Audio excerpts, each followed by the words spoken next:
সেদিন dhaba style butter chicken খাওয়ার cravings হয় গিয়েছিলাম রং দে বাসন্তী ধাবার সেক্টর 5 আউটলেটে। প্রথমে স্টার্টারের জন্য অর্ডার করেছিলাম আমুল চিজ চিকেন টিক্কা কাবাব। এটা 6 পিস ছিল আর দাম পড়েছিল 355 টাকা। ডিসেন্ট সাইজ, সফট ছিল কিন্তু জুসি ব্যাপারটা ছিল না। এটা আমার কাছে বেশ ভালোই লেগেছিল, মানে ঠিকঠাক আর কি। নেক্সট ট্রাই করেছিলাম দিল্লি কা বাটার চিকেন, সাথে মশালা কুলচা নিয়েছিলাম একটা আর বাটার নান।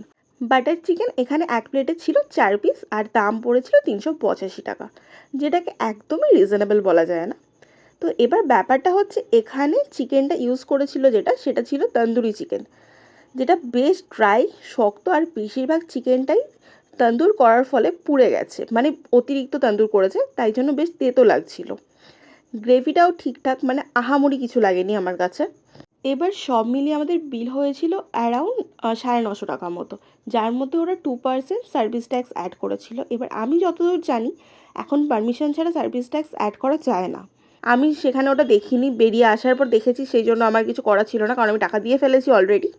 তো তোমরা গেলে অবশ্যই সার্ভিস ট্যাক্সটা বলে ওখান থেকে সরিয়ে নেবে বিল থেকে। সোশ্যাল মিডিয়া জায়গাটা আমি যতটা ভাইরাল দেখেছি, সত্যি বলতে আমার এক্সপিরিয়েন্স কিন্তু ওভারঅল অতটাও ভালো হয়নি।